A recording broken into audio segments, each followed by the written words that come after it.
Hello and welcome back to 50 to 70, Ireland's most average motoring podcast. Most average. Yeah, I'll take that. We're consistent, if nothing else. Yeah. So, once a week in your ears. That's it. We strive for that'll do. Yeah, exactly. I mean, could say we're number one, so why try harder? But we're not number one, so anyway, yeah. Number one. Yeah, we've occasionally, if nobody else publishes podcasts for a week or two, We've skirted around we do that, yeah. Anyway, the polls. yes. Anyway. It doesn't matter.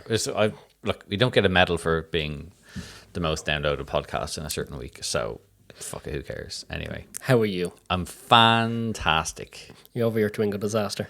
No, I'm not. No, Good. Absolutely not. Thanks for reminding me about it, though, because I had forgotten about it. I will probably remind you for yes. months, years possibly to come. Thanks. Yeah. So in case you didn't know, or in case you didn't listen last week, my Twingo is unfortunately, it's terminal, and that's that. So Well, a problem shared is a problem halved. And yes. I share in your anguish because I put it back together. Yes. I spent all this time building Yes. that car for it to go, nah, I'm all right. Yeah. So yeah, that's that. So just kind of coming to terms with the fact that it's dead, and I don't really know what to do with it. So yeah, I have in a moment taxidermy it onto the mantelpiece. in a fit of well, I mean, it could be an art installation. We could just leave it as is, as a non-driving thing, like that DB7 art car out in that golf course in the UK. Yeah, could we bring it down to O'Connell Street and try and push it through that portal that goes to could that, where is it linked with these days? Anyway, that maybe. Yeah, so you have to know when to cut your losses with these things, and I'm going to put it in the corner and stare at we it. put half an engine into it and it didn't work. I'm not going to go the wrong half. I'm not going to put Clearly. another engine into it and do that. So open to suggestions if anybody would like to actually not open to suggestions, open to offers if anybody would like to buy a Renault Twingo project. If you would like to buy a 1994 pink Renault Twingo Coral red. with a great floor but a shit engine. Yeah, I mean, the floor is, Jesus Christ, you could build an apartment block on the floor now after the phenomenal job that Brian down in Oldtimer did on it. So, I mean, Jesus, you're going to have a good fucking thing, good shell, body, If whatever. anyone's really curious, the block is warped and we Yes. put a new head in it, and clearly it's- that didn't yeah. help because it's got liners. And I'm just done with it now at this stage, so, yeah. So if you have very frustrating. If you have a Cleon Fund or indeed an F4R, you could make a hell of a car. Yeah. Anyway, so there you go. That's what's happening with that. But yes, yeah. Well, Suboptimal. speaking I would say. of excellent French nuggets, if you are listening to this currently, if you're listening within the week of it being published, if you're listening to this the day it comes out, right? then I am preparing to go to France tomorrow. If you're listening to this after, It's tomorrow. I'm already in France. Okay, right. Shit, I didn't know it was tomorrow. It's tomorrow. Okay, oh, So right. in a matter of hours, I'm going to France. We are so international. Yes, I am jet setting. Look, Izzy Hammond has had a GT3 touring last week. This week, I am off to the Côte d'Azur, where there's a rainstorm coming in, and I'm picking up a 205. Excellent. Yeah. That sounds fun. And before it goes anywhere, we've to put... Does it have a warped engine? Before No. it goes anywhere, we Yeah. have to put a distributor and a coil into it. Okay, great. Okay, fantastic. Yeah. We've got a distributor here. There's a coil down Okay. there. Make sure you bring that with you when you're packing. No. We're just going to simply pop into Le Parts for Le Cars and grant. So this is an X. It's a French car that's Irish registered. It's a 4-door 205 1 litre junior type thing. Okay. It's white. Are you following along, everybody? Yeah. It was originally owned, I think, by a Persian woman who had the interior completely retrimmed in white leather. Okay. Fucking hell. Because it Right. was to protect her fur jackets and stuff off the harsh cloth. Right. Something okay. along them lines. Okay. Right. Anyway, she was Parisian and she was, I think, a Persian woman in Paris. Okay. Tune in next week when I correct myself. Yeah. Anyway, This sounds like this is along the lines of Sade owning an RX-8. An RX-8. She yeah. was. Let's just say she was lightly aristocratic and just had a 205 for some reason. Anyway, this pinballed around certain circles and has ended up in. It's in the south of France because it was used to carry a Yamaha. I want to say it was either a Yamaha YR250 or a KTM Duke in the back of it from Dublin to Nice Right. Okay. in the car, Okay. and it never came back up. Right. Okay. So Shipping is expensive after all these days. So yeah, it's in someone's garage, and they've gone. Can it not be there Right. anymore? It's been some time, Yes. so we're going down to remove it. And we said, well, we have to get this out of there. Why not? Why not use that to go to Retromobile? Which is next week. So Yeah. yeah. And same block of land. So yeah. It's a French car, so clearly it will drive on French roads. Okay. Yeah. That- Well, Irish plates, but Irish French plates. car. It will work as long as you're in France. It's is that an what Irish it is? plated car with a CT in France. Oh, okay. Right. Because if you didn't know, you can do that. yes. You can test a foreign car or in a foreign land. let's say an Irish car in France, Yes. and that CT is also valid here instead of an NCT. Okay. Yeah. There you go. European Mutual Recognition. So you know the way you're waiting so long to get an NCT appointment. Yeah, simply go to France. Go to France. It's quicker. Maybe while you're on holidays, pick up some wine, Yep. some cheese, And baguette. baguette, and come home. So Et voila. tomorrow, flying to Nice. Monday, remove Peugeot from its... Garage. Yeah. Mm-hmm. Also get to try out the de-restricted AMI. Oh yes. Yeah. Yes. That's what we're using to get the Peugeot. okay. Now, the fun part is Mm-hmm. they have a range of, what's it, 70k? Yeah. In standard form. At 45 kilometres an hour. yes. Yeah. At 80 kilometres an hour, Mm-hmm. how far is the range? Who knows? Simple maths would make me divide it by 2 at least. Simple maths And would both of you will be on board. So simple maths would make me not take this to Monaco, as was suggested. I would, yes. Yeah, if you could fast charge it, sure, but you can't fast charge an AMI. So No, you'd have to find it someone's would- 3-pin plug. If you tried to fast charge an AMI, it would be in low Earth orbit. Yeah. So, yeah. Okay. So anyway, going to be in Don't the worry, get the train. It's very civilized. train. We have a Peugeot. Oh, well, It's a private train. Okay, fine. Yeah, I thought. Sorry, there was me assuming the Peugeot wouldn't work because I'm now You're tainted scarred by now. all French cars. Yeah, it's a good thing you've no other French cars. Yeah. That also aren't running at the moment. But So- yeah, sure. That's the plan. Going to go and visit Monaco. Mm-hmm. Make sure it's still there. Yep. And Now is a good time to go to Monaco because because I have it to myself. it's winter, so the Russians aren't there, and all of those sorts. Although you've kind of timed it slightly wrong because Monte Carlo Rally's on right now.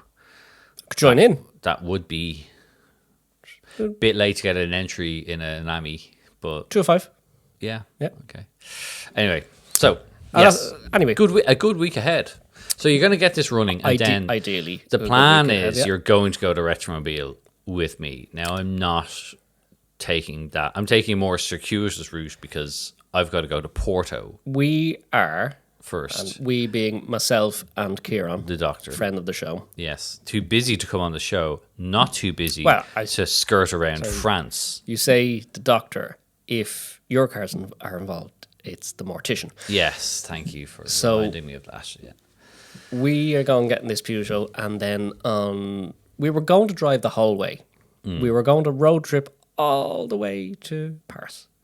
And we said, then we have to park it in Paris. That's not always easy, and finding a hotel for the show that has. Parking. And then we If we then bring the car back to Ireland afterwards, Yes. that essentially Is that writes the plan? off the car. Is that the plan, though? Well, the price of bringing the car back to Ireland is Okay. more than it's worth. Right. Because a minimum, let's say, 500 quid to bring it back in.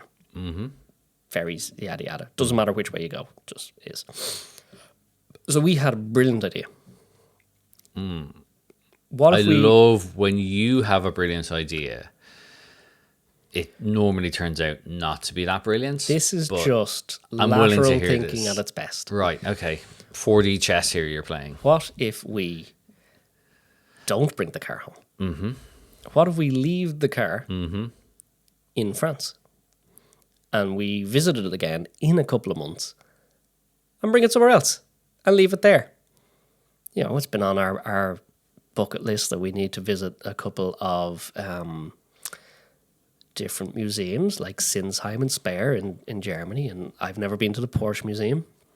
And then we talked about the Essen show, which is now not the Essen show update. They have decided to change it. The Essen show that's been in Essen for 25, Forever. 30 years is now the Dortmund show, and in September. And the show that was formerly known as the Essen show in mid-April is now, Technoclassic Essen was its former name. Now it's something else Essen. It's still a car show, different organizer, same venue, same time. Might as well go for Peugeot in Europe. Yeah. So okay, the idea but is... hang on. Yeah, okay, I just wondering about the maths here because... Park the car somewhere. It would write the car off to get the ferry home. Yeah. Because 500 quid. Yes. But you're going to have to pay to have it parked for several months in Europe. And then fly back in and use it again to go around Europe. Yeah, so you are writing the car off. Ah. It's not like fucking Schrodinger's 205. Well, it's twofold because you bring it back here and it's another mouth to feed. We also have we already have a vast collection of shit. That's very true. And it all needs work and it all needs love and there's not a single car amongst our circles that don't need money thrown at them and what happens something when you doing love somewhere. cars. Exactly. They need money. So bringing this car is just one more thing and it's not important. Right. You know, it's not a special thing or Okay. a sentimental thing that's worth the spend.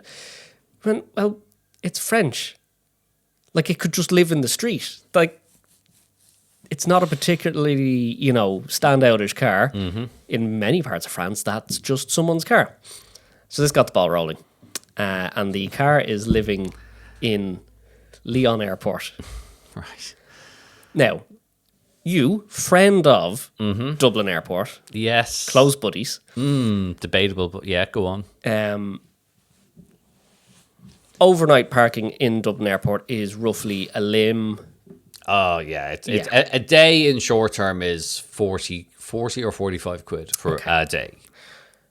20 quid, 18 quid. For the price of 5 days, France will let us leave this Peugeot in Lyon till the end of April. Right. Let's not forget, Dublin Airport is not your friend, people.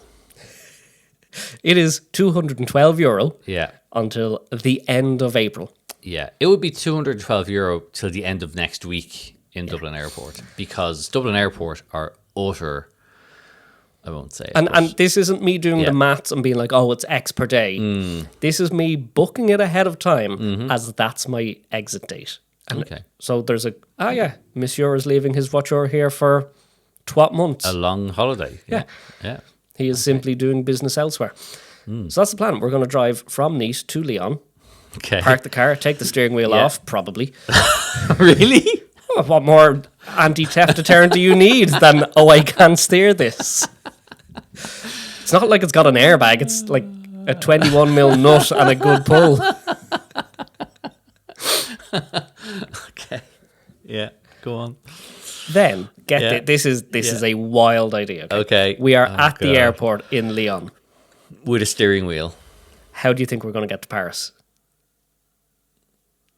Oh, you're not going to fly. We're not going to fly. No. That's expensive. Why would you fly from the airport? Exactly. In Why Lyon would you fly to from the Paris? airport? We are going to walk across the car park. Unheard of thoughts here. How am I friends with you guys? Okay, go Walk across the car park. on. Yeah, Go down some steps. Yeah. And we're in this thing called a train station. don't believe you. Now you are just bullshitting. Hang on. Cheap airport car parking for 3 fucking months. 3 months. And now you're saying there's a train station in Under the airport. the airport. Under the airport. Under Not the even airport. like Yeah. a mile down the road Not from even the like airport. barriers A come down and a stop the bus, planes. A bus transfer.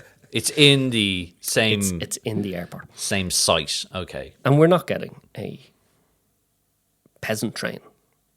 We're not getting Like a Lewis. not getting the Dart Right. Okay. or the Lart, shall we say. Yeah. Okay. We're getting the 200-mile-an-hour train. Oh, Yeah. a 200-mile-an-hour train Yes. in France. Yep. It's called You better get lunch though. You better bring some food on the train. They don't have food on called trains. the train Great Speed.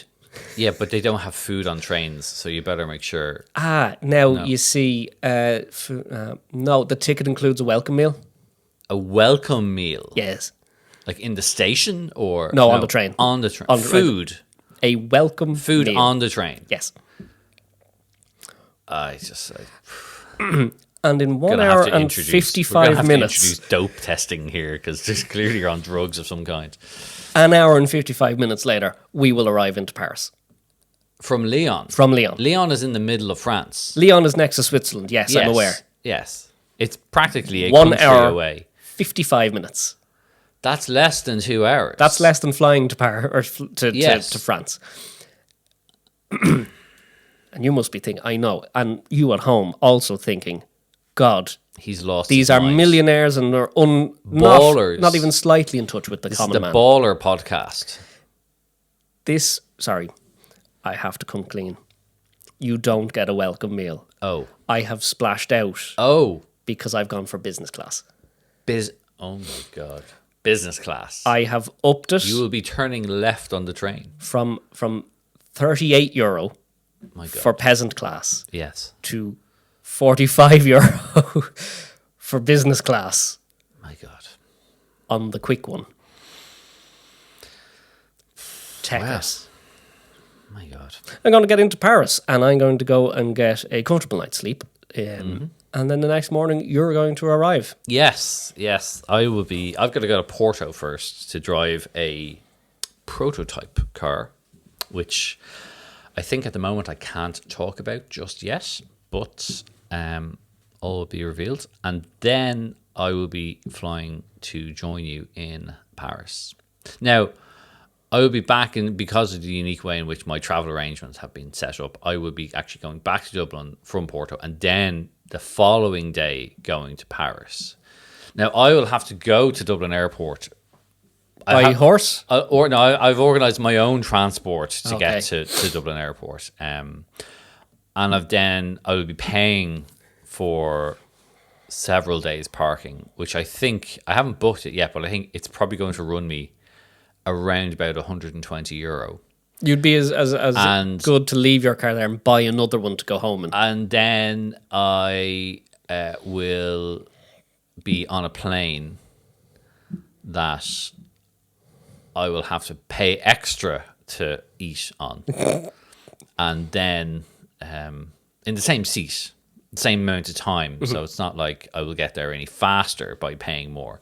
And then I will join you. Then I will land into the utter hellscape that is Charles de Gaulle Airport. And I will then... Oh, do you know what? But you can take a series of escalators to an air train. I'm then going to get a train from the airport directly into the city centre. My God, maybe those French are onto something. Anyway, so Right. yeah. So before this turns into Statler and Waldorf More importantly, having a moan. Retromobile, Yeah. in which actually, ironically, we are now extremely excited about seeing a train at. Yeah. Which So- I didn't quite. So this is, it's 50 years of Retromobile. Yes. Yeah. Yeah. It's not too late for any of you listening to to go. Yeah. Get a last minute flight to Paris. We'll see you there. Yes, yeah. Or if you need an NCT done, book a ferry and Yeah, 2 for 1. So this is 50 years of Retromobile. You've told me Stellantis are doing some special things. Yeah, They brought out are bringing out a handful of back catalogue concepts and stuff like that. Loads of stuff, yeah.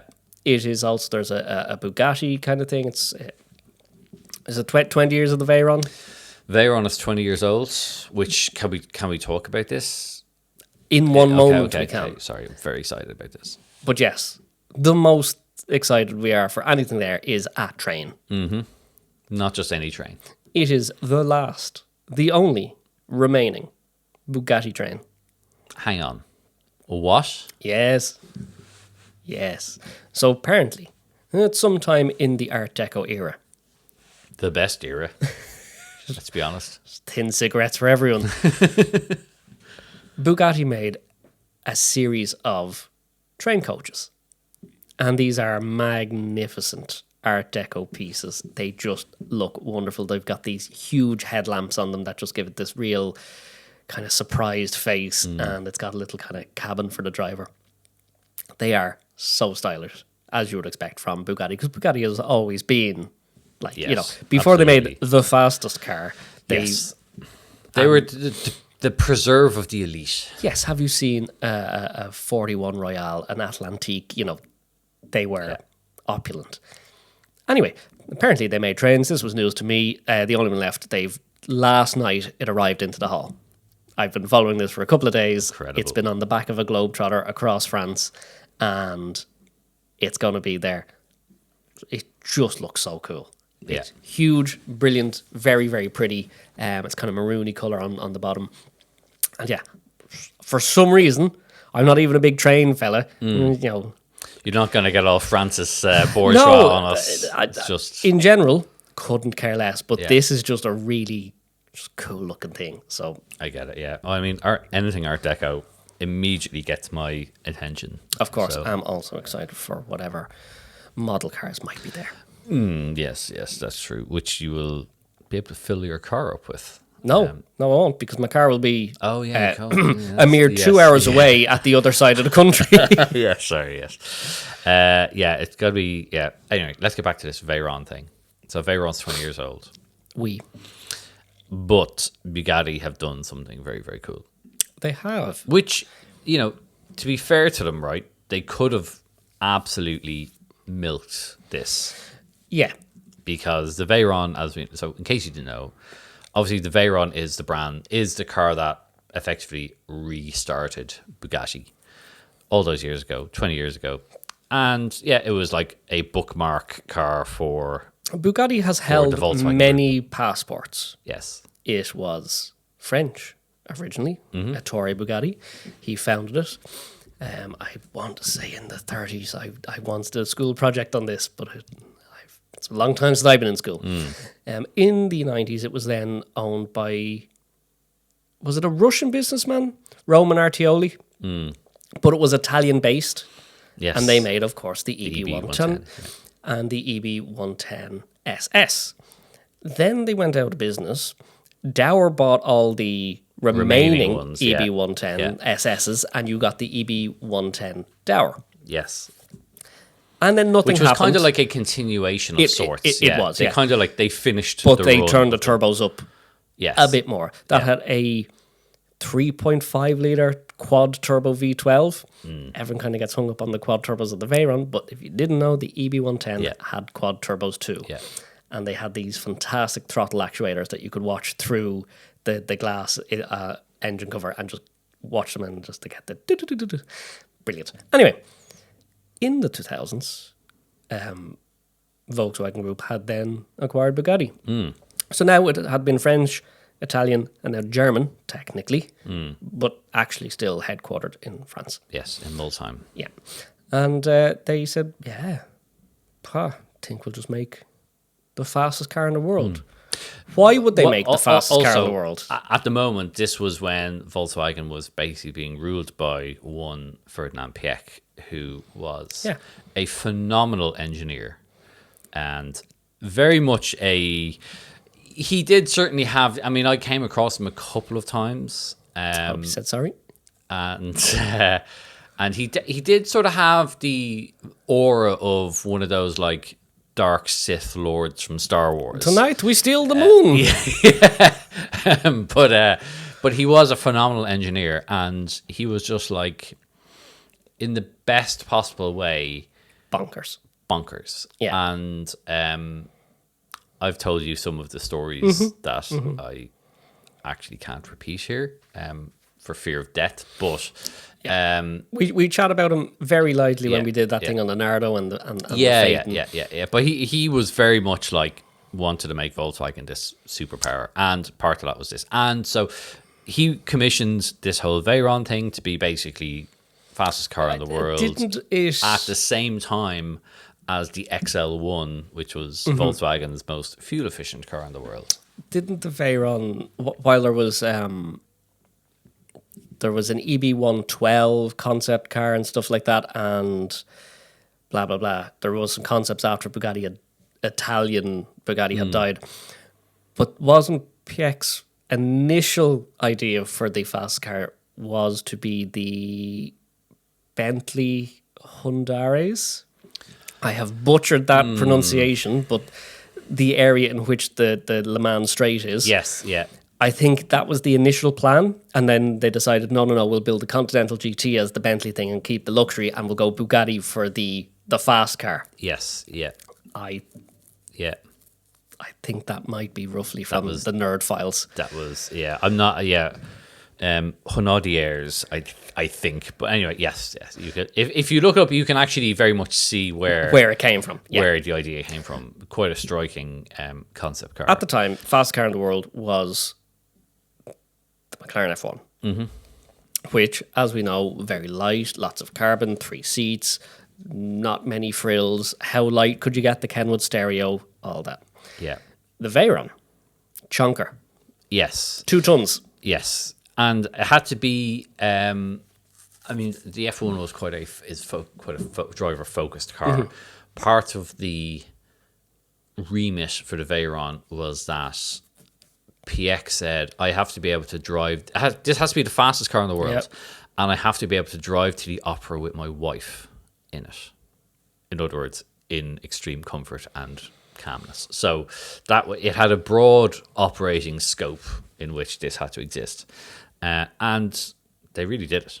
Yeah, it was knocked mega. It out of the park. You know, when it launched, not only did it look quite good, quite refined, but without being bland. Yeah. It was everything was leather.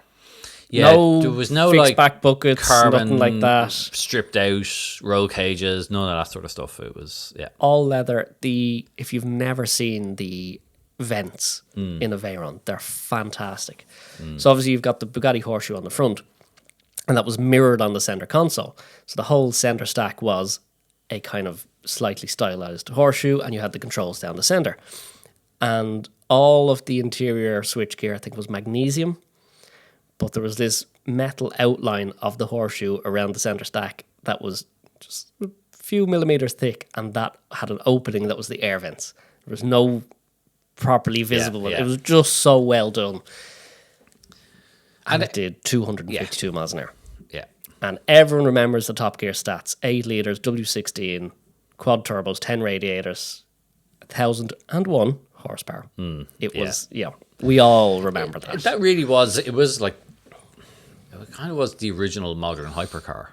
Oh, it was our automotive Concorde moment. Certainly for people of my generation. That's a very good point. Yeah, it is. Yeah, that's why it's always kind of, for some people, held, while the Chiron advanced all of its stats even further. The Veyron has always kind of held a bit of a loft above it, going, but you didn't groundbreak anything. Yeah, that's the thing. Also, they're in a surprisingly small car when you see them in person. They're huge presence. You think it's a very physically large car, and you see it in person, you go, oh, that's quite dainty, actually. It's much smaller than you might think it is. Very short. Yes. Yeah, and because it's a W16, they just make this weird noise. Great noise. It's fantastic just sound. this low rumble. They don't seem to rev at all. Yeah. They just do this. Da-da-da-da-da-da. Yeah.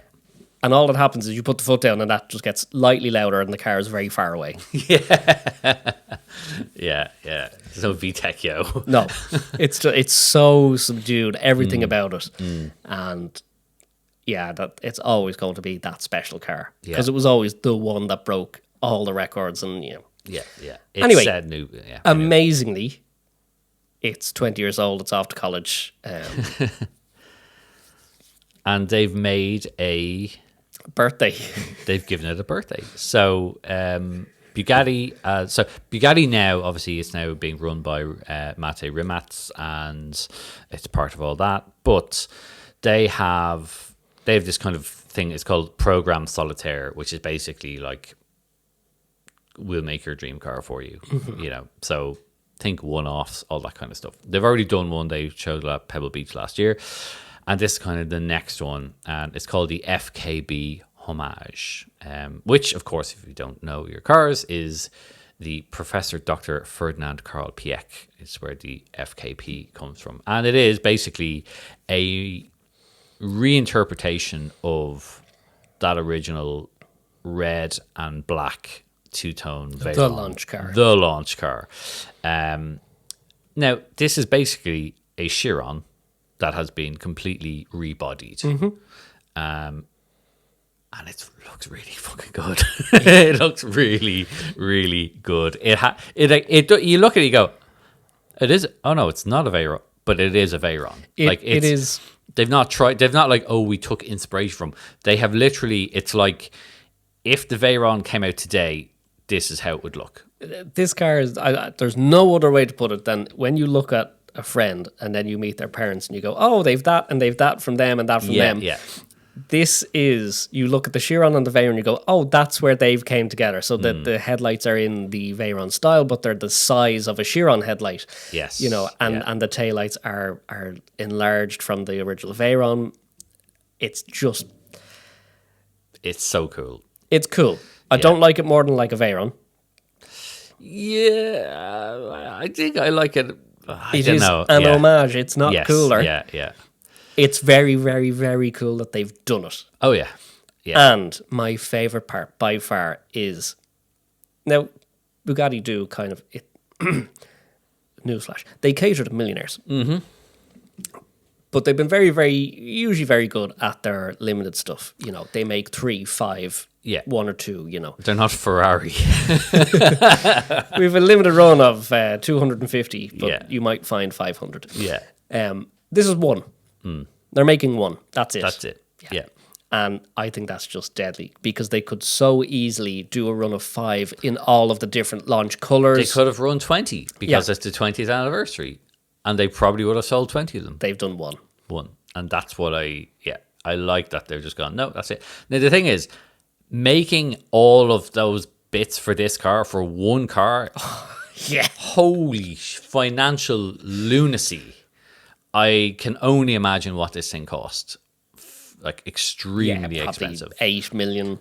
And the rest. Yeah. When you consider all the, like, there's a lot of stuff that goes in. It's even not the just interior is one-off. There's so much stuff that goes into these things, like, as a one-off car. If you want it to be road legal, there's so much stuff that goes on it's not like behind. the Countach LP800 where they just got an Aventador and massaged the body a bit. Yeah. You still got an Aventador interior. Yeah. This is one-off. Yeah. So incredible. My God, I'm so happy that this thing exists. But it means if you ever see it, that you've seen the one. The one. Yeah. You always know it's the one. Yeah. Love it. I mean, it's okay having limited edition stuff. I look, it is super cool having anything that's limited edition, but when you have something that it is the only one in the world, that is special. I'm sure people that I don't have children probably feel that way. You know, I wouldn't know, but even the wheels are stylized to look like the original early Veyron wheels. It's deadly. Yeah, and there was a shoot. The initial press photos were all in a studio. It was like, okay, whatever.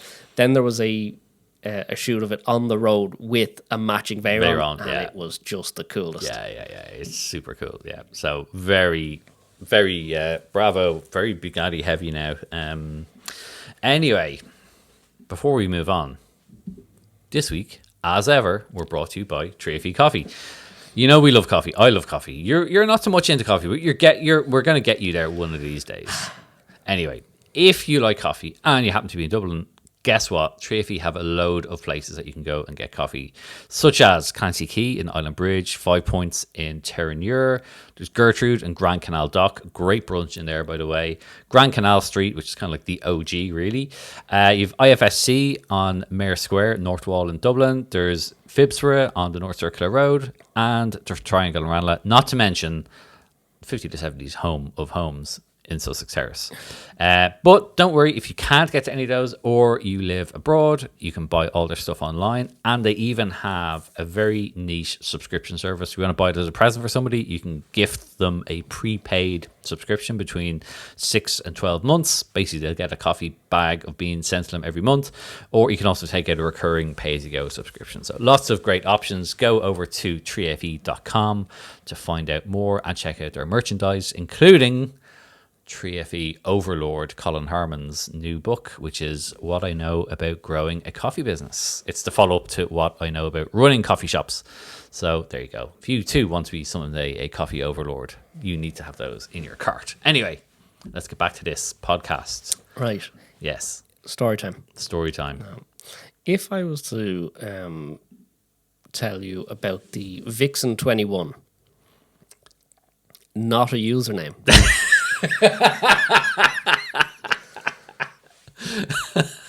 That's exactly what I was going to suggest. So this is something they've always kind of been on my radar, thanks to Jalopnik. Rest in peace, you shill. Yeah. Back when we talked about the Italdesign Columbus, someone very, very rightly pointed out in the comments that we should chat about the Vixen 21 TD, to give it its Christian name. Or its government name even, whatever. Okay.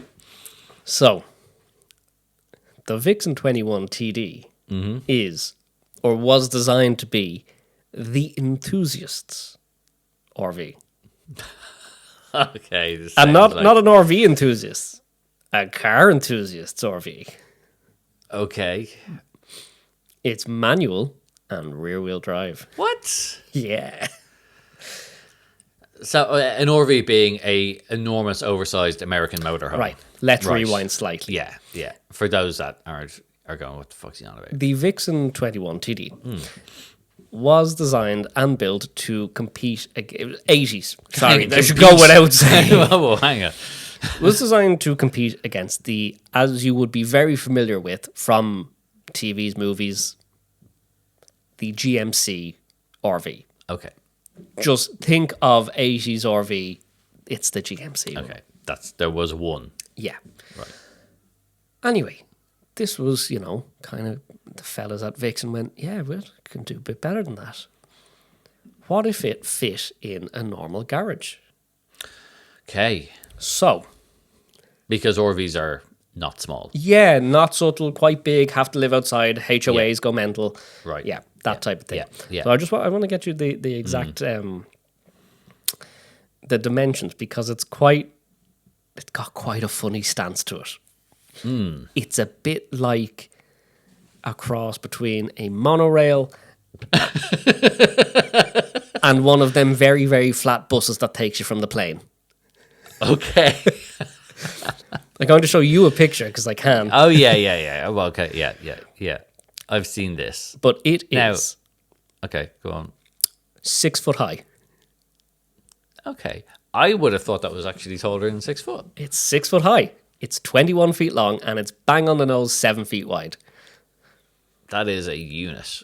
Yeah. But a low slung That's unit. a Lego brick. That's that is literally. Now, it did have... I've seen something on the front of this that I'm very curious about. It has it was mostly fiberglass, had a pop-up roof that would, extend to... So that someone 6'2" could stand up, so you or I would just about be okay. Okay, kind of have to maybe bend down slightly. Yes, but that some was crouching. Yeah. Basically, you had an internal diameter of 6'2" with the roof up in its popped position. This had 2 captain's chairs up front, naturally. Of course. They would swing around to meet 2 other chairs for a dinette unit with a little table. A little conference. Yeah. A little lunch. Then you had a very small little kitchenette. You had a shower, a bathroom, and a bed, all in this 6x21. Why is the Irish government not just buying these for all of all of us non-home owning citizens?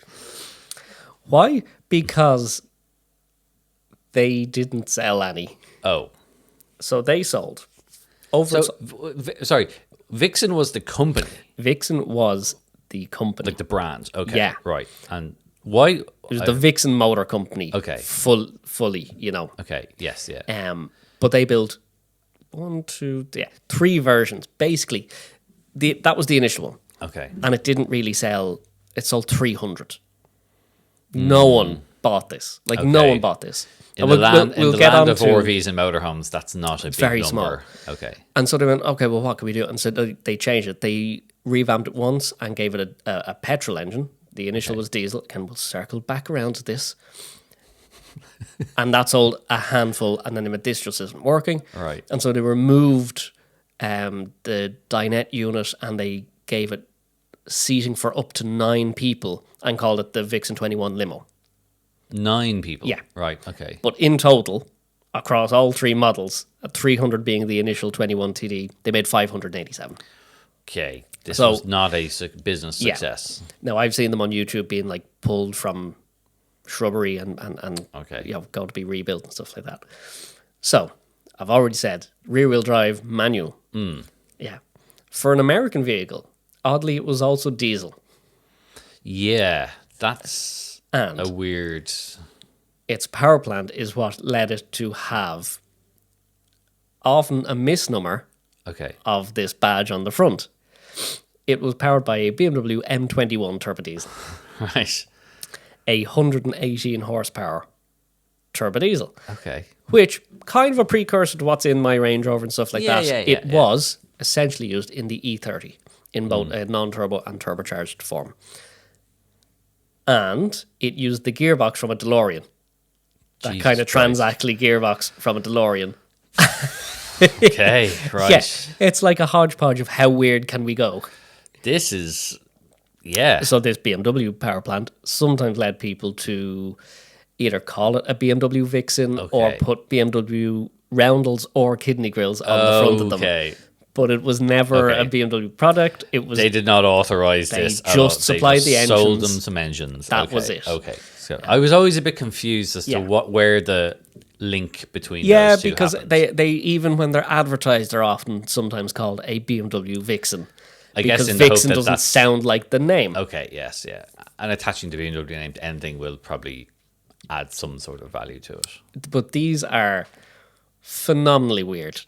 Just the interior is as batshit as you'd imagine. They look a little odd.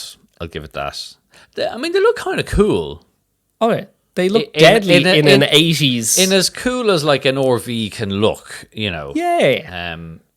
Yeah, like you wouldn't necessarily see your grandparents driving around in this. It kind of. Do you know what it actually looks like? It looks like the kind of thing that if you're watching a fairly low budget 1970s/80s sci-fi movie, that if there were astronauts being driven to the launch pad, it would be. They all go in that. It would be in one of these. And amazingly, it claimed an average of 30 to the gallon. Okay. Which that's incredibly impressive because by an RV, it's 2.3 tons. Yeah. And it has 118 horsepower. And in the Americas, kind of cool. Made 30 to the How gallon. long did you say this thing was? 21 foot. 21 foot long. Right. Okay. Yeah. It was one of the first as well to have a inverter. Oh, right. Okay. Yeah. So it had like you could run all your. It had a diesel heater. Yeah. The idea with the inverter was that you could run a microwave off it and stuff like that. Microwave. Yeah. Because not enough size for proper oven and stuff like that. Right, okay. And it's just fantastically weird. It is very weird. And they had they changed the look almost like gradually over the years. It's not like there's a phase 1 or phase 2, but some of them have short rear lights, some of them have a light bar like a Carrera 4S. It's kind of got wheel spats on the back. Yeah. The wheels are kind of partially because it had a enclosed. super low drag coefficient for a brick. What's the drag coefficient? Yes. It moves. It might say the drag coefficient. Hang on. Please bear with me. Talk amongst yourselves. I think it's kind of a funky looking thing. I guess they never made it outside of America, right? Wind tunnel testing was used to create a completely smooth fiberglass exterior, top and bottom, resulting in a drag coefficient of less than 0.30. Okay, That's low enough for not bad. something of Not bad. of that Yeah, ilk. yeah, not bad. Okay. Yeah. So I think they're deadly. I might want to go on holidays in one once. Don't want to own one. I don't know if I'd like to go on holiday. I'd like to maybe walk around on the inside once and then leave, but Before catching something. yeah. But still, that's kind of a.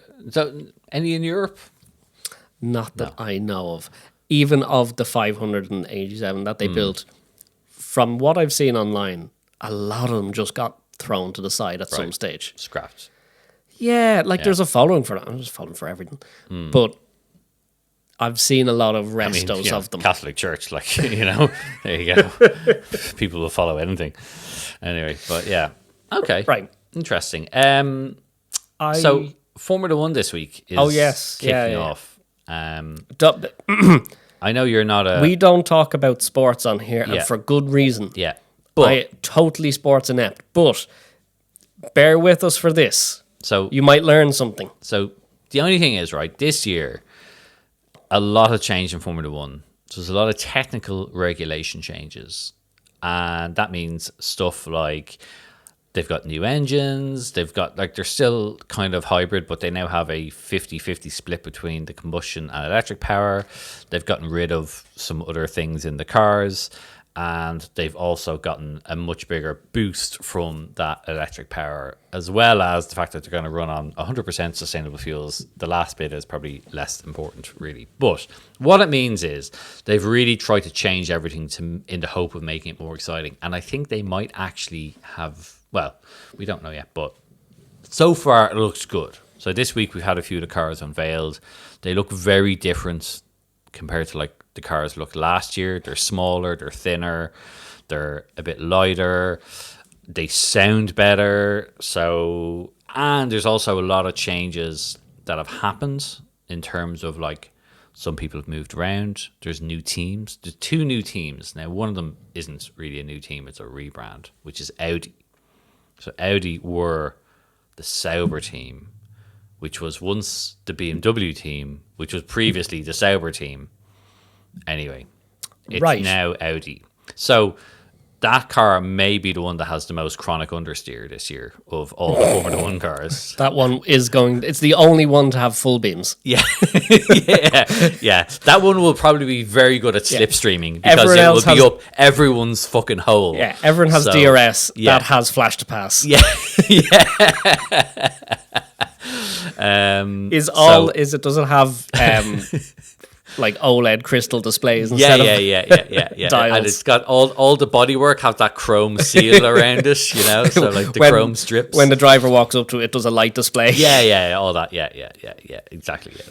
So one of the best drivers in Formula One to have never ever won a race, Nico Hülkenberg, is racing for them along with Gabriel Bortoleto.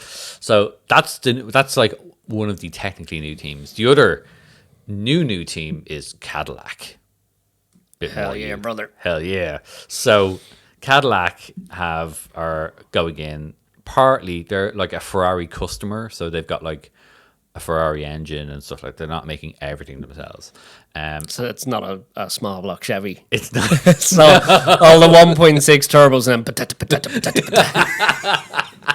Remember when the IndyCar raced at Le Mans a couple of years ago? It was so oversized. So good. So sadly, this is going to be the same size as all the other Formula One cars.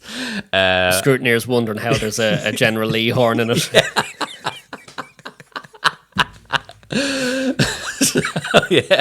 So Do you think the engineers are trying to figure out how they can get the helmets to look like Stetsons? extra downforce, I'm sure. So yeah, those helmets will be worn by Sergio Perez, famously mentally broken by the Red Bull team a couple of years ago, and he's now come back after some extensive therapy. And sorry, it's Cadillac. I think you'll find it's now Serge Perez. Serge Perez. Well, so actually, I don't know if he will be racing or whether like ICE will come along and try and fucking arrest him. But anyway, so yeah, and Valtteri Bottas, who is possibly the best Formula One driver to follow on Instagram. So he's the Finnish fellow with the mullet. The mullet, yes. Yeah, no, he is brilliant. He's actually very entertaining. He's very Whether funny. you don't have to follow Formula One at all to like this guy. He does he owns a winery. He's big into coffee. He's actually big into coffee. He owns a mullet. His other half is a extremely talented Tiffany Cromwell, extremely talented cyclist, pro cyclist, and he just absolutely he's a walking meme factory. Yeah, no, he's basically. very funny. Yeah. So that's that. They're the two new teams. Most of the other teams have kind of stayed the same in terms of like McLaren, who are the current champions, haven't changed. So Lando Norris, Oscar Piastri, Haas are there as well. So the same Esteban Ocon, Oliver Bearman. They're also now have a big tie-in with Toyota. So that's like Toyota, Gazoo Racing, Haas, blah, blah, blah. Mercedes, again, these guys are tipped to be potentially the best car this year is Mercedes, which George Russell, Kimi Antonelli. You've got the two Red Bull teams. So you've got Racing Bulls, which is the junior team. Liam Lawson, struggle to like him. Bit of a bad attitude. Occasional flashes of brilliance. Occasional, more frequent flashes of stupidity. And a new rookie driver with them who is Arvid Lindblad, who is kind of up and coming. He came up from the junior ranks, so he's kind of has potential. He goes into this is Red Bull's junior team, so he's going into cut his teeth here to do that. The main Red Bull team, Max Verstappen and Isaac Hadjar, who was in the junior team last year and now he's got promoted. So he was basically rookie of the year last year, Isaac Hadjar. Really good French driver, great attitude, really does seem to have genuine talent. So expect a massive downfall from him now that he's in Red Bull, which is, of course is the most toxic team in Formula One. So there's that. Ferrari are, of course, lining up to give us another year of disappointments. So they got Lewis Hamilton. Has he not been sent to the guillotine yet? Who? Lewis. No.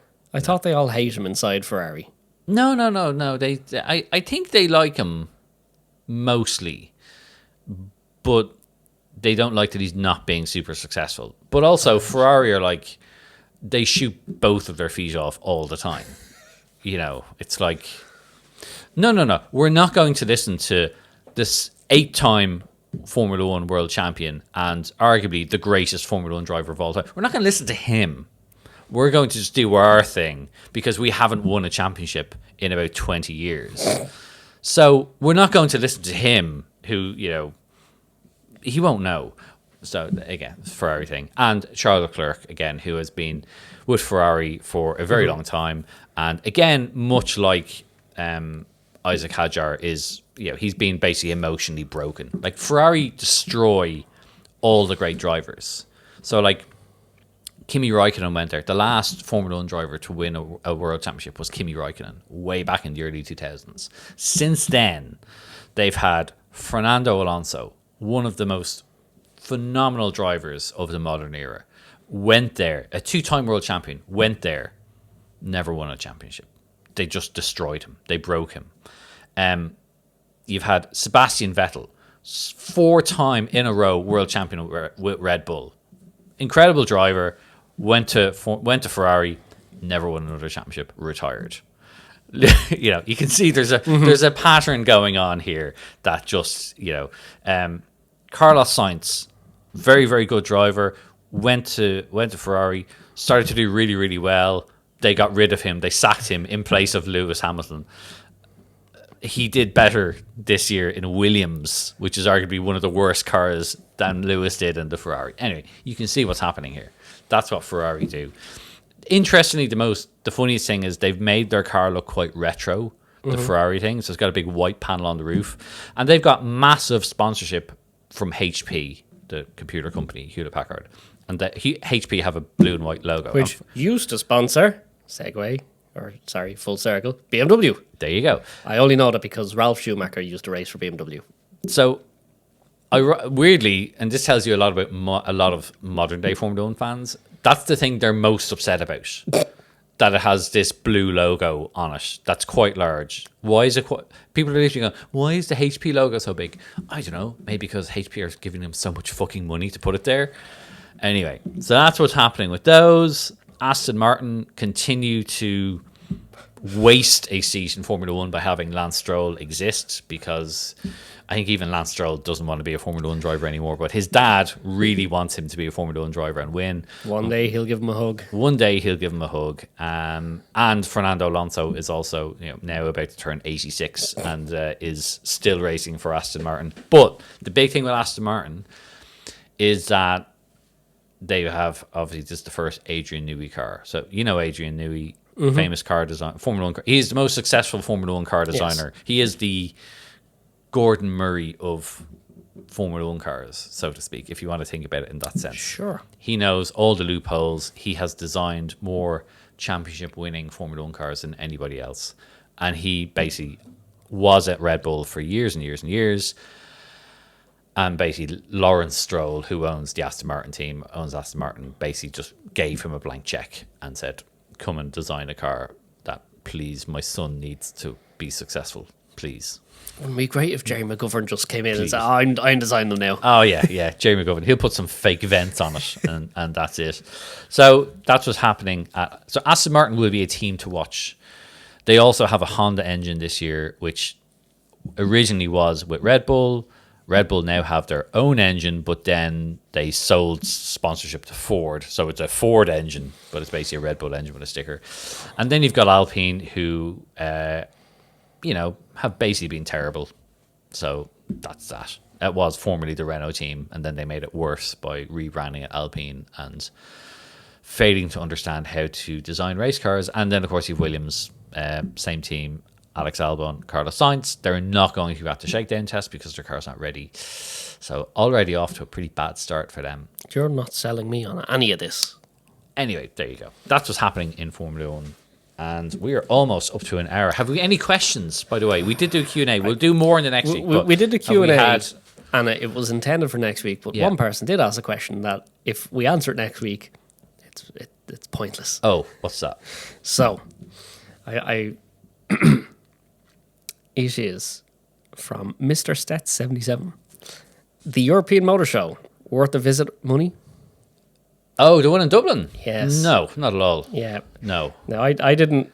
I knew this was coming. Okay. I didn't know of any of its background. I just knew that they had advertised a 488 as a supercar, and I knew I was instantly uninterested. Yeah. This sounds like Craggy Island-esque stuff. Well, so they have, because I do know a little bit about this, because for the last number of months, the people who are organising this event have been sending around a pitch deck to car companies. What's a pitch deck? For the listeners. They're like, here's what our show is going to be, like a menu. Here's what our show is going to be. Here's what we're going to offer. Blah blah blah blah blah.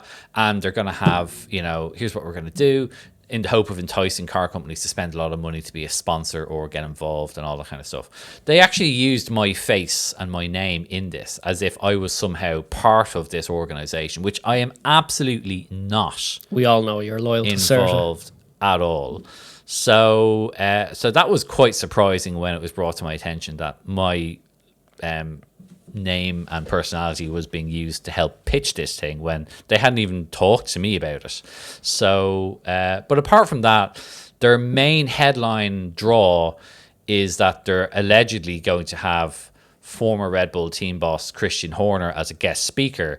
So honestly, when your main headline draw is a man that was sacked from his company under fairly dubious allegations of sexual harassment, it's not really a great look for your organization or your event. So I'd be giving it It's not all bad. They do have friend of the show, Neil Briscoe. I imagine Neil's probably there under duress. They have friend of the show, Oran O'Kelly. Oh, well, that's good. Oren is a lovely guy, but... And they have, I'd let him be a friend of the show, Tiff Nadell. Tiff. Well, if he sobers up enough for the show, I'm sure he'll provide some fantastic things to No, talk I about. think it'd be more fun to have him It would be. absolutely pissed on stage. Having been around him in that state, yes, it is quite entertaining. Maybe not as suitable for children, but you know. Anyway, yeah. This is on in Dublin, right? This is in the RDS. The RDS, fantastic. I didn't know any of this prior. So I can only come at it from it looks a bit meh thing. And as much as I want to support anything to do with cars here, he did ask, is it worth the money? And on that one I can't answer. Yeah. Because I've just looked up the ticket prices. How much is the ticket? For a day? Yeah. €35. €35. 35 to go to the RDS and listen to a man that was dismissed from his company for one day. I mean, it's worth it. You can ask him how much his is wife. How much is a ticket for a Retromobile? 21. 21 quid. I think it's 21. It might be 25. So it's a lot cheaper. It's 52.50 for the weekend. How much are you going to see in a whole weekend in the RDS? Can you go home with Tiff? Will he drive you home? Anyway, so no, go to Retromobile. It's fucking way cooler. Yeah, I don't want to. Will they have a dart at it? I don't want to poo-poo things just for the sake of it, but yeah, it just doesn't scream wow to me. No. Especially for the money. And now I'm totally open to be. I won't be there. I will be looking at Bugattis at a real car show. Yeah. In between Simon Kisson and Joe McCarry's displays, I will be thinking of all the poor souls sending me pictures of a 488. Yeah. There you go. That might be harsh, but it's probably also true. Yeah, that's it. It's very hard for people to do things like that in Ireland. But see, it's not as I know the insurance is difficult, and I know getting people to play ball is difficult. But we did once have, I remember being at a motor show many, many years ago when you were probably a teenager, that had an XG20 in the 90s, but it was still a relatively new car.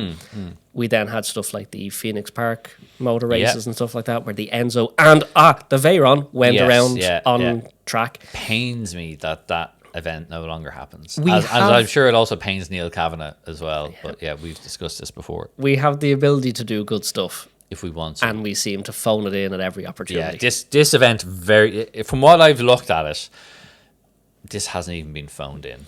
So I cannot, and no, I have no involvement with it at all. Well, despite them not going to. Well, certainly not now. No, after I found out that they were trying to use me to try and help sell their event to other people. Well, no. What I can say, so this doesn't just seem like sour grapes, is they invited a friend of ours along. Okay, yeah. First of all, they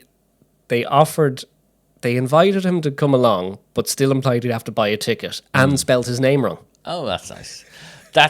There you go. That tells you everything you need to know about that. So anyway. Don't know who's behind it or what, but next time, give us a ring. Have some tips. Yeah. Read the room. All right, we're going to wrap it up there. Next week, we are going to be in Paris. Yeah. But we have a Q&A session for you next week. Basically. Tide you over, because we will be too giddy to speak next week. Well, no one will listen to it because they'll all be at the RDS. Yeah. They'll all be there going, no, you were wrong. This was good. And if it was, great. I'm glad you enjoyed it. But we will be taking many pictures of good things, bad things. Absolutely need to be keeping an eye on the 50 to 70 Instagram at 50 to 70.